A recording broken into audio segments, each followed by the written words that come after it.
বন্ধুরা, তোমরা কি কখনো মাছ আনার পরে মাছে কখনো কোলগেট দিয়ে দেখেছো কি হয়? আর তার সাথে কিন্তু তোমাদের জন্য নতুন নতুন কিছু জানা অজানা প্রয়োজনীয় কিচেন টিপস অ্যান্ড ট্রিক্স থাকছে।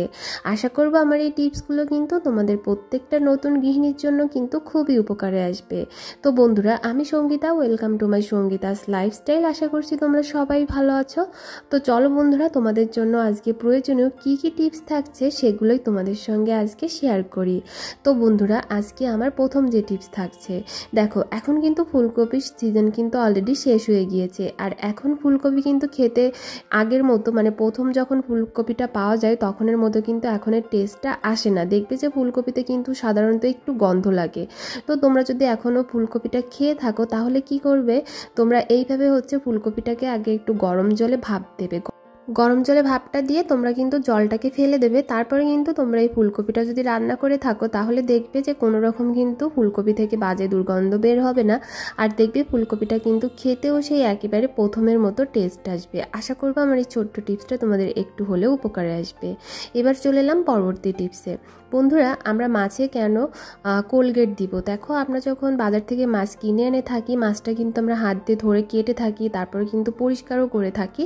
তো সেই ক্ষেত্রে অনেকেই আছে কিন্তু যারা মাছ খায় না বা হাতে মাছ লাগলে সহজে গন্ধটাও যায় না। তো সেই জন্য কিন্তু কি হয় যে হাতের গন্ধটা কিন্তু হ্যান্ড ওয়াশ, সাবান যা কিছুই দাও না কেন, গন্ধটা কোনোভাবেই কিন্তু যেতে চায় না। তখন তোমরা কি করবে, মাছটাকে একটু মানে কাটার পরে তোমরা হাতটা ভালো করে ধুয়ে তারপরে এইভাবে তোমরা একটু যদি টুথপেস্ট লাগিয়ে নাও হাত, তাহলে কি হবে যে মাছে যে আষ্টে গন্ধটা থাকে তো সেটা কিন্তু একেবারেই থাকবে না। দেখো, আমি কিন্তু হাতটা প্রথমে ধুয়ে নিয়েছিলাম, তারপর কিন্তু এইভাবে অল্প একটু টুথপেস্ট কিন্তু আমি হাতে নিয়ে নেওয়ার পরে দেখো এটাকে আমি হাতে কিন্তু ভালো করে ম্যাসাজ করে নিচ্ছি। তারপরে যখন তোমরা হাতটা ধুয়ে নেবে দেখবে তোমাদের হাতে কিন্তু কোনো রকম আর আষ্টে কিন্তু কোনো গন্ধ থাকবে না। আশা করবো টিপসটি ভালো লেগেছে। চলে এলাম পরবর্তী টিপসে। বন্ধুরা, আমাদের ঘরে এরকম যে বড় বড় লাগেজগুলো থেকে থাকে, আমরা বাইরে যখন ট্যুরে যাই তখনের জন্য যখন এরকম বড় বড় লাগেজ থাকে, দেখা যায় কি লাগেজের উপরে যে তোমার একটা কাভার থাকে, অনেক দিন হয়ে গেলে কিন্তু সেই কাভারটা একেবারে কিন্তু নষ্ট হয়ে যায়। তো বন্ধুরা, সেই কাভারটা নষ্ট হয়ে গেলে তোমরা কিভাবে এই মানে যে লাগেজগুলো থাকে আমাদের ঘরে সেটা কিভাবে তোমরা ভালোভাবে রাখতে পারবে। দেখবে যে কাভারটা দেওয়া থাকলে কিন্তু আমাদের যে লাগেজটা আছে সেটাই কি হয় যে কোনোভাবে কিন্তু ধুলো ময়লা কিন্তু পড়ে না। আর এই লাগেজ যদি তুমি কাভার ছাড়া রেখে দাও তাহলে কিন্তু দেখবে যে ধুলো ময়লা পড়ে কিন্তু লাগেজটা একেবারেই নষ্ট হয়ে যায়। তো কি করবে, এরকম যে আমাদের ঘরে পুরনো যে আমাদের গোল যে জামাগুলো থাকে, তো সেই জামাগুলো এইভাবে দিয়ে তোমরা কিন্তু লাগেজটাকে খুব ভালোভাবে কিন্তু বেঁধে নিতে পারো। তাহলে কি হবে, দেখবে যে কখনোই কিন্তু লাগেজের এই উপরে কিন্তু কখনোই আর ধুলো ময়লা পড়বে না, আর লাগেজটা কিন্তু একেবারে নতুনের মতো থাকবে। তো আমি এখানে কি করেছি, দেখো জামাটাকে কিন্তু প্রথমে আমি উল্টে নিয়েছি, আর মাপ অনুযায়ী কিন্তু আমি উল্টো করে তারপরে কিন্তু গিট দিয়েছি। তো উল্টো করে গিট দেওয়ার পরে আর কি তারপরে এইভাবে দেখো আমি জামাটাকে কিন্তু ভালো করে লাগেজের উপরে পরিয়ে দিচ্ছি। ঘরের ভিতরে আমরা যতই দরজা জানলা দিয়ে থাকি না কেন, দেখবে তাও কিন্তু অনেক সময় দেখবে যে আমাদের ফার্নিচারগুলো কিন্তু অনেকটা ধুলো পড়ে যায়। তো এটা হয় কিন্তু তোমার এই যে ধুলো পড়ার কারণে আমাদের যে কোনো জিনিসপত্রে কিন্তু নষ্ট হয়ে যাওয়ার অনেক সম্ভাবনা থাকে। আর এই লাগেজগুলো তো দেখো সবসময় তো ধোয়াধুয়ি করা কোনো রকম পসিবল না। তো তার জন্য কিন্তু এইভাবে যদি আমরা কভারটা না থাকে তো যে কোনো একটা কভার কিন্তু তোমরা বানিয়েও নিতে পারো। আবার যদি তোমাদের কাছে এরকম গোল ধরনের জামা থেকে থাকে তোমরা কিন্তু এরকম একটা জামাও তোমরা কভারটাকে দেখো একেবারে কিন্তু লাগেজটাকে পরিয়ে দিতে পারো। আশা করবো এই টিপসটাও তোমাদের একটু হলেও উপকারে আসবে। তারপর চলে এলাম পরবর্তী টিপসে। তো বন্ধুরা, এবারে টিপস হবে, দেখো আমরা যখন অনেক সময় শশা কেটে থাকি, অনেক শশা কিন্তু একটু তেতো হয়ে থাকে বা দেখবে শশা কিন্তু অনেক পরিমাণ কষ্টাও কিন্তু থাকে। তো কি করবে তোমরা, যদি এরকম তোমাদের কাছে মনে হয় যে শশাটা তেতো হবে, তো আগে থেকে তো আর বোঝা সম্ভব না, যখন তোমরা কাটবে তখনই কিন্তু বুঝতে পারবে যে শশাটা তেতো হয়েছে। তো আগে থেকে তোমরা কি করবে, শশার মুখটা এইভাবে কেটে তোমরা একটু লবণ লাগিয়ে তারপরে জাস্ট এইভাবে একটু ঘষে নেবে। ঘষে নেওয়ার পরে তোমরা কি করবে, আগে থেকে আর ধোবে না, তোমরা এইভাবে একটা পিলারের সাহায্যে ভালো করে কিন্তু শশাটাকে আর কি খোসাটা ছাড়িয়ে নেবে। তারপরে কিন্তু শশাটাকে তোমরা যেভাবে কাটতে চাও সালাদের জন্য তোমরা কিন্তু সেইভাবে কেটে নিতে পারবে। কিন্তু বন্ধুরা, এইভাবে যখন তোমরা খোসাটা ছাড়াবে তারপরে কিন্তু তোমরা শশাটাকে কিন্তু ধুয়ে তারপরেই কিন্তু কেটে নেবে। তো আমি কিন্তু একটু ধুয়ে ধুয়ে নিয়ে আসি, তারপরেই তোমাদেরকে দেখাচ্ছি। দেখো আমি ধুয়ে এনেছি। তো এবার দেখো কত সুন্দর কাটা হচ্ছে। আর এই শসাটা কিন্তু এখন কোনোভাবেই তেতো লাগবে না, কারণ এটা আমি লবণ দিয়ে কিন্তু ভালো করে ঘষে নিয়েছি, তারপর আবার কিন্তু ধুয়েও নিয়েছি। এইভাবে শসা কাটলে দেখবে কখনোই কিন্তু তোমাদের শসা তেতো হওয়ার কোনোরকম কোনো চান্স থাকবে না। তারপর চলে যাবো পরবর্তী টিপসে। তো বন্ধুরা এবারে টিপস হবে, দেখো আমরা যখন লেবু কেটে থাকি, লেবুটা কিন্তু কাটার পরে আমরা কিন্তু লেবুর যে মুখের পাশটা আছে সেই মুখের পাশটা কিন্তু আমরা ফেলে দিয়ে থাকি। আর বন্ধুরা এখন যেহেতু একটু একটু গরম পড়া শুরু হয়ে গিয়েছে, এখন কিন্তু প্রত্যেকের ঘরেই কিন্তু এরকম লেবু থাকে। তো সেই ক্ষেত্রে আমরা যখন এরকম লেবুটা প্রতিদিন আর কি খেয়ে থাকি, দেখবে যে লেবুর যে মুখের দিকটা আছে সেটা কিন্তু আমরা ফেলে দিই। তো বন্ধুরা লেবুর এই মুখের দিকটা ফেলে দেওয়ার আগে কিন্তু তোমরা একটা কাজ করে নিতে পারো। তো সেটা কি কাজ চলো তোমাদেরকে দেখিয়ে দেবো।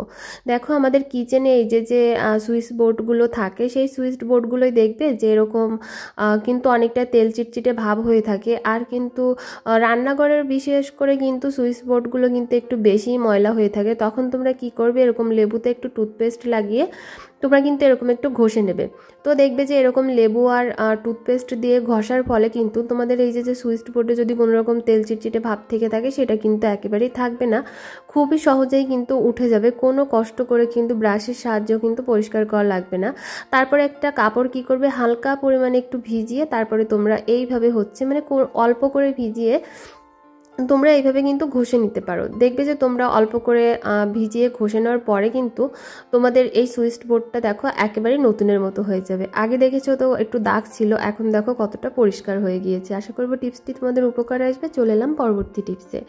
এবারে টিপস হবে বন্ধুরা, দেখো এই যে লেবুর যে মুখের দিকটা আছে সেটা কিন্তু আরও একটু আমি রেখে দিয়েছিলাম। তো এবার সেটাতে কি করছি, দেখো আর একটু টুথপেস্ট নিয়ে আমাদের এই যে সিঙ্ক থাকে, যেটাতে আমরা গৃহিণীরা সবসময় কাজবাজ করে থাকি কিচেনের, তো সেটা করার সময় দেখবে যে অনেক কিন্তু ময়লা আমাদের সিঙ্কে হয়ে থাকে, অনেকটা কিন্তু তেলতেলে ভাব হয়ে থাকে।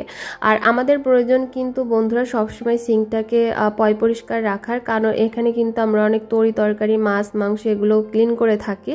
তো সেই ক্ষেত্রে আমাদের সবসময় কিন্তু এই জায়গাটা একটু পরিষ্কার করে রাখতে হয়।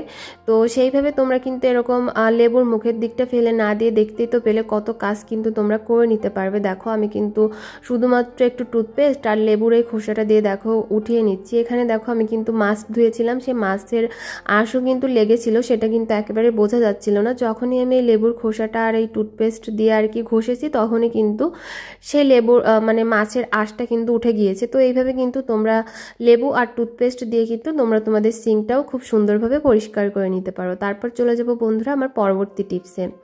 এবারে টিপস হবে, দেখো আমাদের এই যে বেসিনটা থাকে আমাদের ডাইনিং টেবিলের পাশে, এখানে কিন্তু আমরা খাবার খেয়ে হাত ধুয়ে থাকি, মুখ ধুয়ে থাকি। অনেক সময় দেখবে যে এরকম দাগ পড়ে যায়, জলের একটা দাগ আছে, তারপরে খাবার দাবারের একটা দাগ আছে, ধুলো ময়লা পড়ে যায়, এরকম অবস্থা হয়। দেখো কতটা ময়লা পড়েছে। তো আমি তোমাদের সঙ্গে একটা ভিডিও শেয়ার করব, তার জন্য কিন্তু আমি এটা ক্লিন করছিলাম না, তোমাদেরকে দেখাবো। তোমাদের বেসিন যদি এরকম খারাপ অবস্থা হয়ে থাকে, তোমরা সেই বেসিনটা কিভাবে ক্লিন করতে পারবে। বন্ধুরা আমাদের ঘরে কিন্তু হারপিক থাকে। আমরা যেহেতু এরকম ধরনের কিচেন টিপস জাতীয় ভিডিও তৈরি করে থাকি, তাদের কাছে কিন্তু দুইটা হারপিক কিন্তু থাকে। তো অনেকে হয়তো ভাবতে পারে বা বাজে কমেন্ট করতে পারে, তো এখানে আমি হারপিক দিচ্ছি।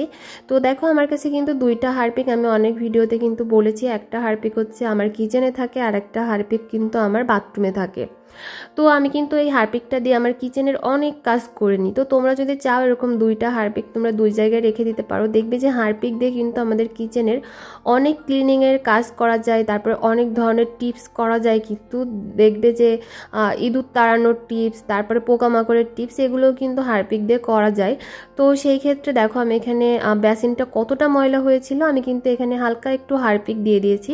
হারপিকটা দিয়ে আমি এরকম একটা স্টিলের মাজনির সাহায্যে দেখো আমি জাস্ট এইভাবে একটু ঘষে নিচ্ছি। দেখবে যে তোমাদের বেসিনটা কিন্তু একেবারে চকচকে পরিষ্কার হয়ে যাবে, মনে হবে একেবারে নতুন বেসিন তোমরা কিনে এনেছো। তো তোমাদেরকে আমি একটু দেখিয়ে দেবো, দেখো খুব ভালো করে। এখানে দেখো আমার যেহেতু ঘষা হয়ে গিয়েছে, এবার আমি তোমাদেরকে একটু ধুয়ে দেখিয়ে দেব যে এটা কতটা সুন্দর পরিষ্কার হয়ে গিয়েছে। তো চলো তোমাদেরকে একটু ধুয়ে দেখিয়ে দিই। এবার দেখো যে বেসিনটা কতটা সুন্দর পরিষ্কার হয়ে গিয়েছে, একেবারে কিন্তু চকচকে ঝকঝকে নতুনের মতো হয়ে গিয়েছে। আশা করবো বন্ধুরা আমার এই ছোট্ট টিপসটাও কিন্তু তোমাদের একটু হলেও উপকারে আসবে। যদি আমার ভিডিওটা আজকে তোমাদের কাছে বেশি ভালো লেগে থাকে, তাহলে অবশ্যই ভিডিওটা তোমাদের বন্ধুদের কাছে শেয়ার করে দিতে ভুলো না।